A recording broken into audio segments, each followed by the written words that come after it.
Hello guys, நம்ம இன்றைக்கி என்ன பார்க்க போகிறோமா, வெஜ் நூடுல்ஸ். வாங்க வீடியோக்குள்ளே போகலாம். ஒரு கடாயை எடுத்துக்கலாம், தண்ணி ஊற்றிக்கலாம். 4 சொம்பு தண்ணி ஊற்றிருக்கேன். கொஞ்சம் உப்பும் போட்டிருக்கேங்க. கொஞ்சம் எண்ணெய் ஊற்றிக்கலாம். எண்ணெய் ஊற்றினீங்கன்னா ஒட்டாமல் வரும். இப்போ 4த்தையும் ஓப்பன் பண்ணி போட்டாச்சு. உங்களுக்கு வந்து நீட்டாக வேணும்னா கொஞ்சம் உடச்சி போட்டுக்கோங்க. நான் அப்படியே போட்டுட்டேன். நீட்டாக இருக்குது. இப்போ அரை வேக்காடு தான் வரணும், ஃபுல் வேக்காடு வைக்கக்கூடாது, இல்லைன்னா கொல கொலன்னு ஆகிடும். இப்போ அப்படியே எடுத்து பச்சை தண்ணி ஊற்றி அலசிக்கலாம். இந்த அளவுக்கு தான் வேகணும். இப்போ பச்சை தண்ணி ஊற்றி அலசி எடுத்துக்கலாம். ஐஸ் தண்ணி இருந்தால் ஐஸ் தண்ணியை ஊற்றி நல்லா அலசி எடுத்துக்கலாம். இதை ஆற வச்சிடலாம். அப்படியே ஸ்டவ் பற்ற வச்சு கடாய் போட்டுக்கலாம். கடாயில் எண்ணெய் ஊற்றிக்கலாம். எண்ணெய் நல்லா காயிட்டும். இப்போ 3 வெங்காயம் கட் பண்ணி வச்சுருக்கேன் நீட்டாக. இப்போ வெங்காயம் போட்டு வதக்கிக்கலாம். 10 பல் பூண்டு உரித்து கட் பண்ணி வச்சுருக்கேன் குட்டி குட்டியாக. இப்போ பூண்டையும் போட்டு நல்லா வதக்கிக்கலாம். கோஸ் 1/4 கிலோ கட் பண்ணி வச்சுருக்கேன். இப்போ கோஸ் போட்டுக்கலாம்.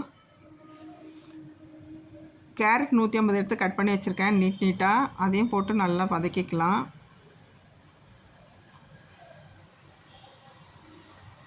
தக்காளி மிக்ஸி ஜார்லேயே நான் அரைச்சி வச்சுருக்கேன். 4 தக்காளி போட்டு தக்காளி சாஸுக்கு. மிளகாத்தூள் ஒரு 3 ஸ்பூன் போட்டிருக்கேன். வெறும் மிளகாத்தூள் தான்.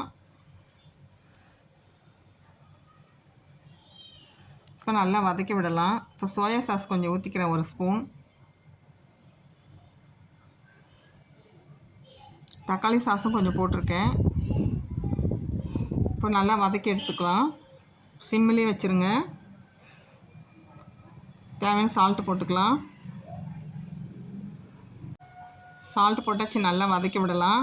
ரொம்ப காய் வேகக்கூடாது. இப்போ குடை மிளகாவும் நீட்டாக கட் பண்ணி வச்சுருக்கேன். அதையும் போட்டு வதக்கிக்கலாம். இப்போ ரெடி ஆகிடுச்சு.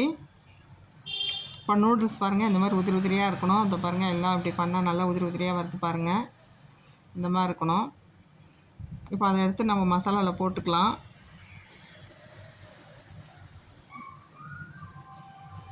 எல்லாத்தையும் போட்டாச்சு.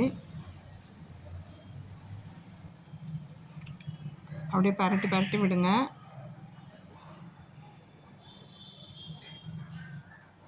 நல்லா கலந்து விடுங்க. அப்போ தான் மசாலாலாம் எல்லாத்துலேயும் சேரும்.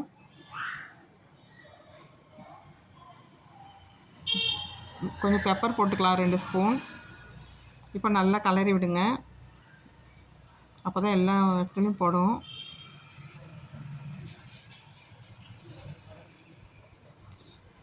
இப்போ நீங்களே ட்ரை பண்ணி பாருங்கள். பிடிச்சிருந்தால் லைக் பண்ணுங்கள், சப்ஸ்கிரைப் பண்ணுங்கள், கமெண்ட் பண்ணுங்கள்.